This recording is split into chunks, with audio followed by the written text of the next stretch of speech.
Seniswa Muafia Ahmad dengan NIM 2104010064. Di sini saya akan menjelaskan terkait dengan kemiskinan yang ada di Indonesia.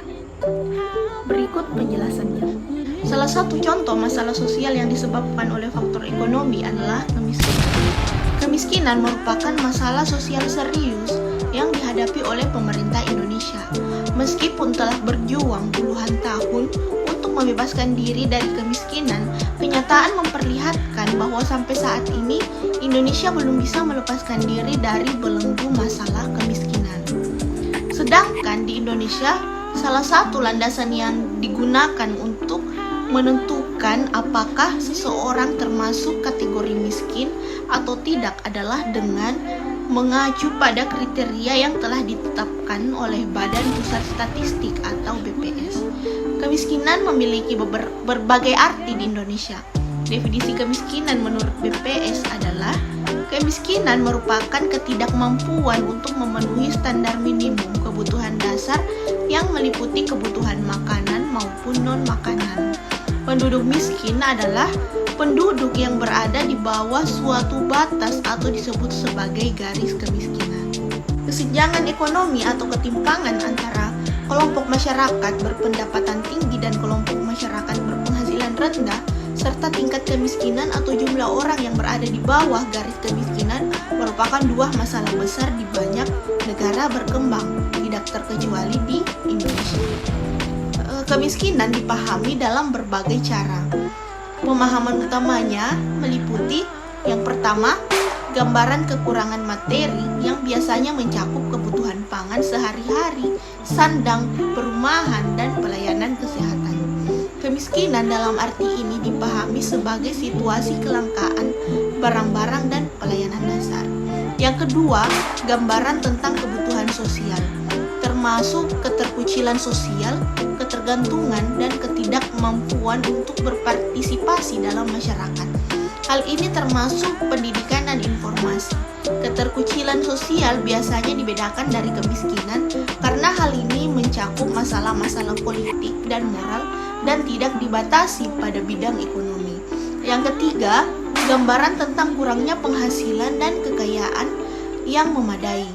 Makna memadai di sini sangat berbeda-beda, melintasi bagian-bagian politik dan ekonomi di seluruh dunia. Indonesia masuk dalam 100 negara paling miskin di dunia. Hal ini diukur dari Gross National Income atau GNI atau pendapatan nasional bruto per kapita. Indonesia masuk dalam urutan ke-73 negara termiskin di dunia. Pendapatan nasional bruto RI tercatat 3.870 US dollar per kapita pada 2020. Indonesia menjadi negara paling miskin nomor 91 di dunia pada 2022. Hal ini diukur dengan produk domestik bruto atau PDB atau gross domestic product atau GDP dan purchasing power parity atau PPP atau keseimbangan kemampuan berbelanja. Tercatat angka PDB dan PPP Republik Indonesia sebesar 14.535 US dollar. Posisi ini masih lebih baik dari beberapa negara di Asia Tenggara yang masuk di daftar 100 negara termiskin, seperti Vietnam yang berada di urutan ke-82, Filipina ke-72, Kamboja ke-46, Myanmar ke-45, dan Timor Leste ke-29. Sebelumnya Bank Dunia atau World Bank mengubah batas garis kemiskinan. Hal ini membuat 13 juta warga Indonesia yang sebelumnya masuk golongan menengah bawah menjadi jatuh miskin. Hal ini terungkap dalam laporan East Asia and the Pacific Economic Update Oktober 2022. Basis perhitungan terbaru ini mengacu pada keseimbangan kemampuan berbelanja pada 2017. Sementara basis perhitungan yang lama adalah keseimbangan kemampuan berbelanja 2011. Batas garis kemiskinan Bank Dunia tersebut tentu berbeda dengan yang menjadi acuan Badan Pusat Statistik atau BPS.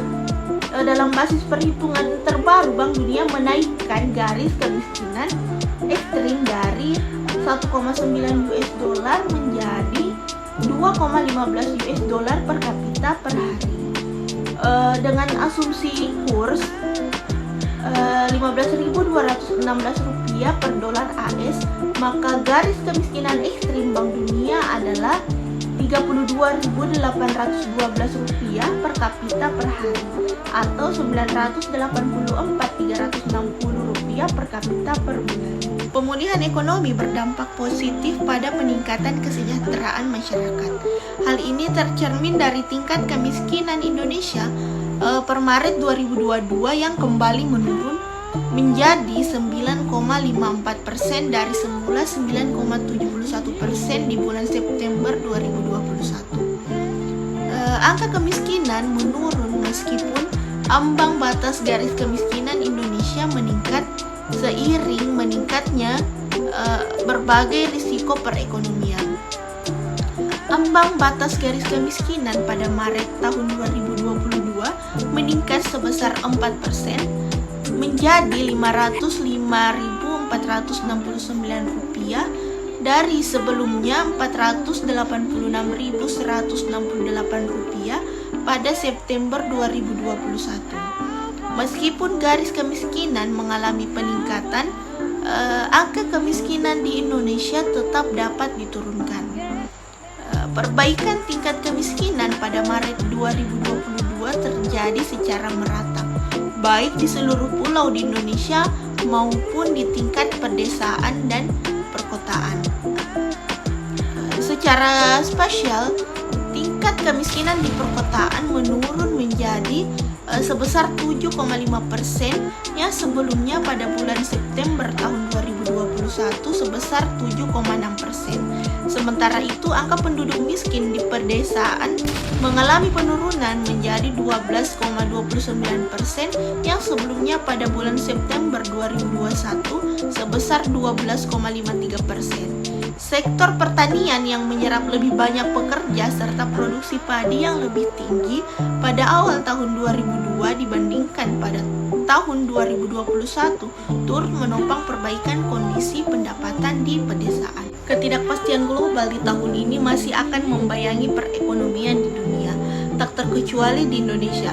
Namun, pemerintah optimistis angka kemiskinan akan mencapai 7,5% sampai 8,5% pada 2023. Disahkannya Undang-Undang APBN 2023 dalam sidang paripurna DPR pada hari Kamis tanggal 30 bulan 9 2022, Menteri Keuangan Sri Mulyani Indrawati menjelaskan dalam pemulihan ekonomi dan menjaga stabilitas makroekonomi juga berkontribusi positif terhadap penurunan tingkat kemiskinan, pengangguran, dan ketimpangan. Sri Mulyani dalam sidang paripurna mengatakan, pemerintah akan melanjutkan program perlindungan sosial untuk mendorong tingkat kemiskinan pada tahun 2023 kembali menurun di kisaran 7,5% hingga 8,5%. Target tingkat kemiskinan yang dipasang pemerintah di tahun ini lebih rendah dari target tahun yang berada pada kisaran 8,5% hingga 9%. Sri Mulyani usai sidang paripurna mengungkapkan, pemerintah optimistis dengan upaya menekankan kemiskinan pada tahun ini, meski dibayangi resesi global. Salah satu cara yang akan ditempuh pemerintah untuk menurunkan angka kemiskinan di tahun ini adalah lewat program registrasi sosial ekonomi atau REGSOSEK. Lewat program tersebut, pemerintah diharapkan sudah memiliki sistem satu data terintegrasi untuk memetakan kondisi sosial ekonomi masyarakat. Sri Mulyani juga mengatakan, dengan survei register sosial ekonomi dari BPS atau Badan Pusat Statistik, sehingga semua instrumen yang ada di APBN kita bisa berfokus pada kelompok miskin. Sri Mulyani bilang, untuk membantu masyarakat miskin, negara tidak hanya akan menggunakan instrumen bantuan sosial seperti program Keluarga Harapan atau PKH, bantuan langsung tunai atau BLT sembako, dan sebagainya. Program menurunkan angka kemiskinan juga akan ditempuh lewat transfer ke daerah dan dana desa atau TKDD, juga lewat kementerian atau lembaga yang lain, yang akan didorong untuk menurunkan angka kemiskinan. Kepala Kebijakan Fiskal atau BKF Kementerian Keuangan, Febrio Kacaribu, mengungkapkan kemiskinan tidak selalu berkaitan langsung dengan pertumbuhan ekonomi. Apalagi APBN Indonesia sudah dibiasakan untuk selalu responsif.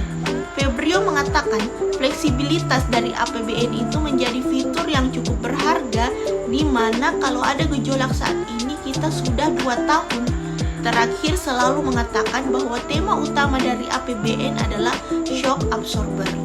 Oleh karena itu, menurut Febrio, angka kemiskinan di tahun depan optimistis bisa tercapai. Febrio juga mengatakan, jadi itu sesuatu yang menurut kita cukup achievable atau mencapai target angka kemiskinan 7,5% sampai 8,5%. Nanti tentunya harus didukung oleh kebijakan-kebijakan yang diperkuat. Sehingga pengurangan tingkat kemiskinan itu kita bisa terutama dengan arahan Presiden fokus membuat kemiskinan ekstrim seminimal mungkin, bahkan jadi nol. Ini tentu butuh kolaborasi kerjasama erat dari pusat sampai ke daerah untuk kita bisa melihat dan identifikasi di mana saja masyarakat yang memang perlu kita target. Itulah tadi penjelasan terkait dengan kemiskinan yang ada di Indonesia. Kurang lebihnya mohon dimaafkan. Wabillahi taufiq wal hidayah. Wassalamualaikum warahmatullahi wabarakatuh.